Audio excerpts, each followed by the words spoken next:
Hola, comenzamos una nueva video lección. Esta vez vamos con la segunda parte de la Guerra del Pacífico. Soy el profesor Marco Antonio Santa Cruz Tapia y te invito a suscribirte al canal para de esa manera estés avisado cuando subamos posteriores video lecciones. Comencemos.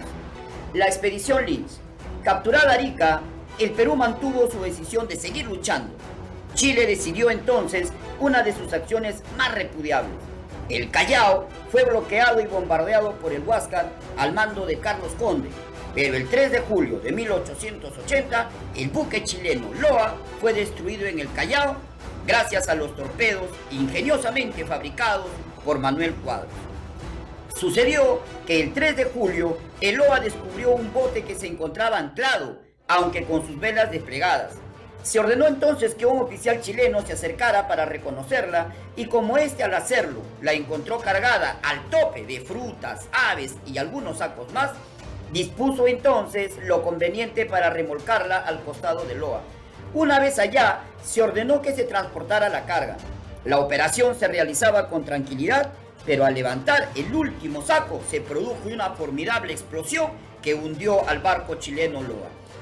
El 13 de septiembre de 1880, en Chancay, se volvió a hundir a otro barco chileno. Esta vez fue la Covadonga. Todos estos acontecimientos motivaron que los chilenos enviaran una expedición al norte peruano, al mando del nefasto y sanguinario capitán Patricio Lynch, que con 3.000 hombres para arrasar puertos, haciendas, muelles, ferrocarriles e impusieran fuertes cupos de guerra. Así, Patricio Lynch arrasó Huacho, Supe, Chimbote, Salaberry, Pacasmayo, Eten y Paita. A su paso, las clases dominantes de nuestro país nos traicionaron y se mostraban colaboradores con el ejército invasor. Ofrecían banquetes y comilonas en honor al ejército de ocupación. Incluso algunos de los hacendados del norte del Perú brindaron sin ningún escrúpulo a sus señoritas hijas a los chilenos. En Lima era común escuchar primero los chilenos antes que Pierola, frase pronunciada por la aristocracia. En Chincha, las pusilámines clases dominantes peruanas se unieron al ejército chileno después de una sublevación campesina.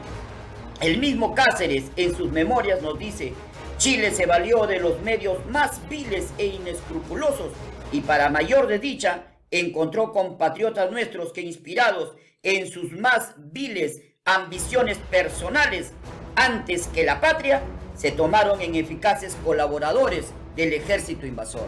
Así, la expedición Lynch nos mostró cómo era el Perú realmente, un país sin cohesión nacional. Heraclio Bonilla nos dice: Lynch, tratando de explicar la causa de la derrota peruana al almirante francés Du Petit-Thouars, se acercó a los heridos peruanos y luego de dirigirles palabras consoladoras, les preguntó separadamente: ¿por qué tomó usted parte en esta batalla? Yo, le contestó uno, por don Nicolás. El otro contestó: yo por don Miguel. Don Nicolás era Pierola y don Miguel era el coronel Iglesias. Luego dirigió una misma pregunta a dos heridos chilenos y ambos respondieron con profunda extrañeza: por mi patria, mi general. Lynch, volviéndose a Petit-Thouars, le dijo: por eso hemos vencido. Unos se batían por su patria, los otros por don fulano de tal. En la misma Lima, el pueblo semi-esclavizado aprovechó esta coyuntura para ajustar cuentas con los hacendados malvados y con los comerciantes usureros. Años de odio y resentimiento encontraron en este momento la oportunidad de expresarse. En Lambayeque y La Libertad, los peones chinos y negros vieron en Lynch a un libertador que llegaba a cortar las cadenas de la opresión que pesaban sobre ellos. Fueron los negros y chinos los que formaron la famosa Brigada Infernal, los mismos que saquearon e incendiaron pertenencias de sus antiguos amos. Por ejemplo, el terrateniente de Chiclayo, Anter Aspíllaga, escribió: todo Chiclayo ha sido avergonzado, no por los chilenos, sino, pásmese, por los robos de los mismos hijos de Chiclayo, la plebe más imbécil y degradada. No solo forman colas tras los chilenos que incendian y sacaban muebles, así como también cuando sacaban arroz, maíz, luego ellos mismos denunciaban al señor Lynch quiénes eran los hijos del país que tenían fortuna. En fin, todos los trapos sucios de casa se mostraron. Mientras todo eso ocurría, en Lambayeque el prefecto Manuel Aguirre huyó cobardemente, mientras que el guerrillero chotano Manuel José Becerra derrotaba a las tropas chilenas en Mayascón, capturando 200 caballos en la gloriosa batalla del Callejón del Cárcamo, donde mueren 30 chilenos. Luego el valiente guerrillero se uniría a las filas de Cáceres. Así, en esta coyuntura, Chile se preparaba para devastar todo. Jamás la ley del más fuerte de los antiguos tuvo mejor ni más oportuna aplicación.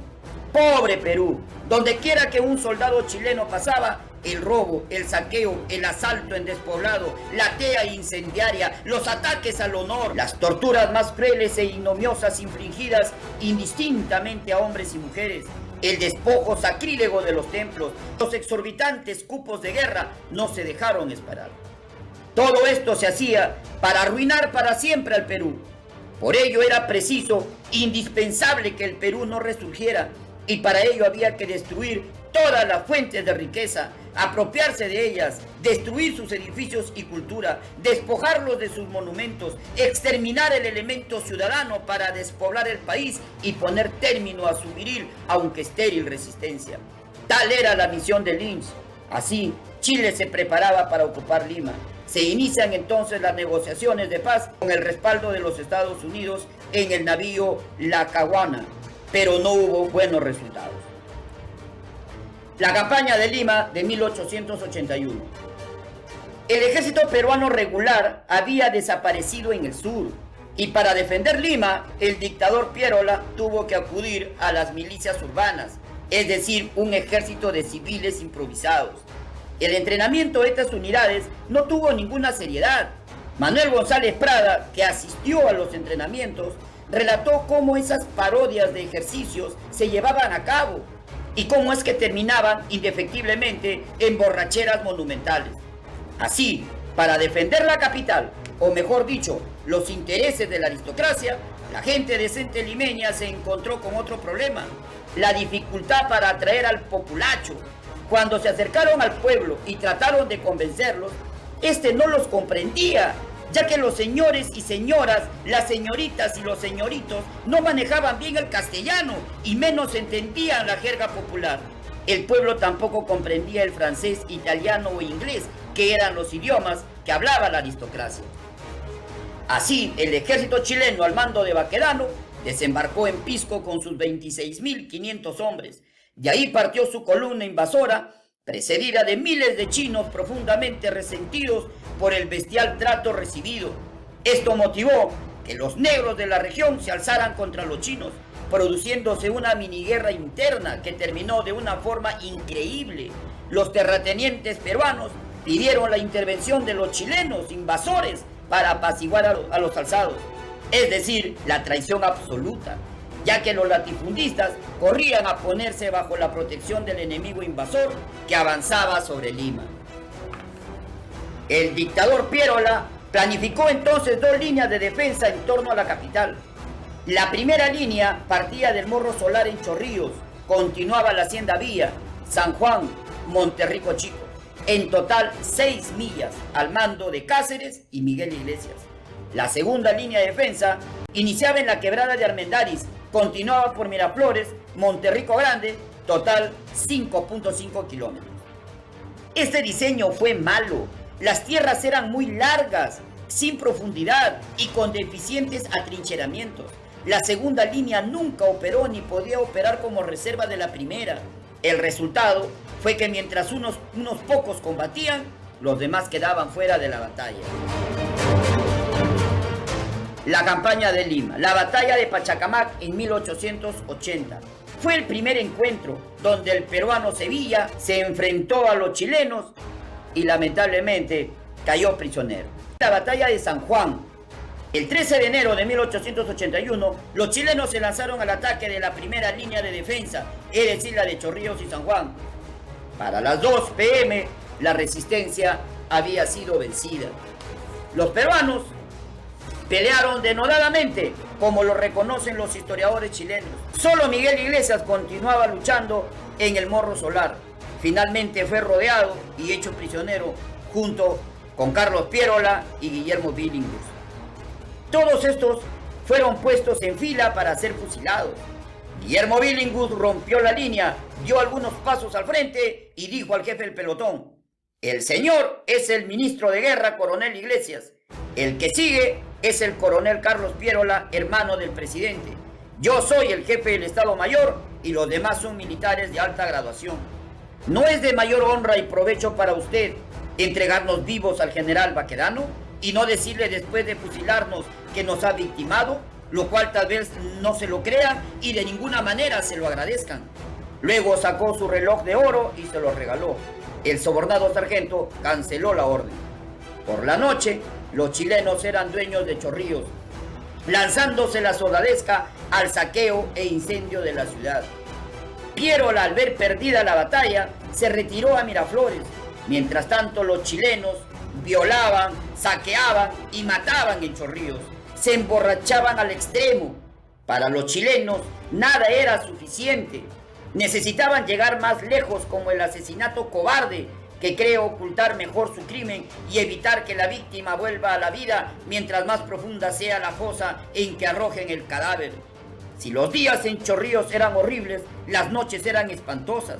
Durante esta era común escuchar algún ay de algún desgraciado que caía al golpe del corvo de un vencedor, o la carrera vertiginosa de otro desventurado a quien asaltaban en la vía pública los soldados sueltos, o los desgarradores gritos de una infortunada mujer extraída de cualquier parte y que era arrastrada a viva fuerza por varios soldados y muchas veces por oficiales ávidos de saciar en ellas sus apetitos bestiales. Las cantineras o rabonas chilenas seguían el ejemplo de los soldados, obteniendo todo lo que querían de grado o fuerza, y los rabones, esos vagabundos que siguen a los ejércitos sin tomar parte en las batallas, pero cubriendo los campos una vez terminada la acción, haciendo el papel de cuervos, gozando de la misma impunidad que los soldados y las cantineras. Los jefes chilenos presenciaron impasibles las escenas descritas, cuando no las celebraban con graciosas ocurrencias. Andrés Avelino Cáceres, al tener conocimiento de lo que ocurría en Chorrillos, pidió al dictador Pierola permiso para realizar un ataque sorpresivo al embriagado ejército invasor, que se mataban unos a otros por disputarse una doncella. Pero Pierola le negó el permiso. Al respecto, el chileno José Vicuña Maquena, testigo de estos hechos, escribe: recuerdo que con el ministro de guerra hacíamos esta reflexión: ¿cómo nos iría esta noche si los peruanos con un poco de audacia vinieran a atacarnos en un número de 1000 hombres? Todo esto se lo llevaría el diablo, me decía el ministro, y la obra de Chile se perdería miserablemente en una hora. Al amanecer del 14 de enero, los chilenos solicitaron a Pierola entrar en negociaciones de paz, pero en realidad lo hacían para ganar tiempo, pues sus soldados se encontraban desbandados y borrachos en Chorrillos. El 15 de enero, ya repuestos, marcharon sobre Miraflores. Lamentablemente, el dictador Pierola nunca pudo comprender esto. La batalla de Miraflores. El 15 de enero, los chilenos atacaron la segunda línea de defensa. Era imposible detener a los chilenos. Estos se lanzaron amparados en los cañones de sus buques Cochrane y Huáscar. Se peleó hasta el anochecer. Murieron unos 10.000 peruanos. Solo el valiente Cáceres salvó la dignidad de la ciudad, pues con sus pocos soldados casi vence solo al agresor. Pero no se le brindó el apoyo y con la victoria casi en la mano tuvo que ceder porque a sus tropas le faltaron municiones. Y esto cuando gran parte de la línea defensiva estaba intacta y sobre las armas, pero sin órdenes de adelantarse. Cuando se debió retroceder, los reductos quedaron desguarnecidos y como allí se habían atrincherado los milicianos de Lima, fácilmente fueron acuchillados por la espalda. Allí no hubo una lucha, sino una simple y brutal masacre en la que se deleitó el implacable enemigo. Los chilenos tomaron Miraflores y se repitió lo de Chorrillos. En Miraflores murieron personajes ilustres como Juan Fanning, jefe de la Guardia de Marina, José Andrés Torres Paz, chiclayano legendario que había paseado el estandarte peruano entre el humo de San Francisco, Tarapacá, Tacna y San Juan. Toribio Seminario, de 18 años de edad, muerto con su hermano de 20 años abrazados a la bandera. Niños como Alejandro Tirado y Grimaldo Amezaga, de solo 15 años de edad. El ingreso a Lima. El 17 de enero de 1881, los chilenos ingresaron a Lima cantando el himno a Yungay. Cantemos la gloria del triunfo marcial que el pueblo chileno obtuvo en Yungay. Sí, esa canción que la cantaron después de la batalla de Yungay en su lucha contra la Confederación, y que el triunfo que obtuvieron gracias a la ayuda que recibieron de don Ramón Castilla. Una vez en Lima, convirtieron en establos para sus caballos a la Universidad de San Marcos, la Biblioteca Nacional, entre otros lugares. Después de Miraflores, vino el desastre. A pesar que teníamos reservas suficientes para reorganizar la resistencia, Pierola emprendió la retirada hacia Canta y en su trayecto ordenó a los comandantes de las unidades que no habían combatido que desmovilizaran sus efectivos, que entregaran las armas a los cuarteles. No dio ninguna orden para reconcentrar las tropas. Les ordenó que se fueran a casa y que dejaran las armas en los cuarteles, donde después fueron tomadas por el enemigo. Es decir, que el dictador del Perú actuó con la mentalidad del derrotado y no de quien piensa resistir. Como veremos más adelante, este mismo personaje, estando ya en el interior del país, hizo un recorrido espectacular por la Sierra Central y Sur del Perú y reunió un congreso en Ayacucho. Y al cabo renunció a la dictadura. Y como si nada ocurriera, entró en Lima. Se entrevistó con el jefe del ejército invasor Lynch y con pasaporte chileno salió con destino al exterior a Estados Unidos y luego se iría a refugiarse a Chile. Sí, Chile, el país que nos estaba invadiendo. Este traidor no solo no fue fusilado por alta traición, sino que vino de Chile años después y encabezó un golpe de estado contra Cáceres y llegó a ser presidente del Perú. Cabe hacer mención a la hermana nación de Venezuela y a su presidente Antonio Guzmán Blanco, que ante el derecho de conquista chileno le respondió desde el Congreso: nada me he atrevido a hacer oficialmente para impedir el escándalo inaudito de la guerra entre Chile, Bolivia y el Perú. Se ha hecho un desaire ofensivo a nuestra dignidad. Desgraciadamente, Chile ocupa ya Lima. Después de una batalla más grande y sangrienta, el pueblo peruano ha luchado y lucha todavía con heroísmo, con honor, para el patriotismo de Sudamérica. Os doy el pésame por la violación del gran principio de la fraternidad americana y como jefe de gobierno de Venezuela denuncio en este documento la reivindicación del derecho de conquista y pido al Congreso, representante directo de la nación, levante una protesta digna de nuestra historia, de nuestra gloria y de la memoria del libertador. El gobierno peruano respondió ante tal proclama: la memoria de Venezuela y su eminente jefe no pasarán para el Perú. Asimismo, debemos mencionar el agradecimiento a Duc Petitoir, almirante francés, que amenazó al ejército chileno con bombardearlo si es que estos incendiaban o repetían lo que hicieron en Chorrillos y Miraflores, en la capital, en Lima. Esto detuvo en parte al invasor. La anarquía peruana de 1881. Al retirarse Pierola de Lima a Canta y de allí a la Sierra Central, dejó a la capital en completa acefalía.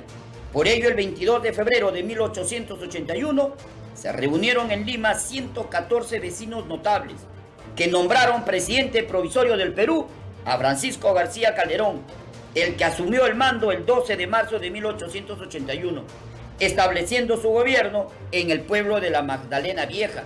A esto se llama el gobierno de la Magdalena. Por su parte, Pierola llegaba a Ayacucho, donde estableció su gobierno, nombrando como jefe político-militar del centro a Andrés Avelino Cáceres. En el norte se autoproclamó jefe político-militar Lizardo Montero, y en el sur se autoproclamó Alejandrino del Solar. Estos dos últimos se proclamaron a favor de García Calderón. Lo mismo hicieron las ciudades de Trujillo, Chiclayo y Lambayeque, ciudades ocupadas por los chilenos. García Calderón convocó a un congreso en Chorrillos, mientras que Pierola convocaba a una asamblea en Ayacucho. Así, el Congreso de Chorrillos decretó nulos todos los actos practicados por Pierola desde el 21 de diciembre de 1879. Por su parte, la Asamblea de Ayacucho decretaba nulos todos los actos de García Calderón desde marzo de 1881. El Congreso de Chorrillos hizo un llamamiento general a la concordia, a la unión de todos los peruanos. La Asamblea de Ayacucho declaró traidores a la patria a los miembros del Congreso y a todos los que le obedecían. Es decir, en marzo de 1881, el Perú tenía 2 presidentes y 2 congresos.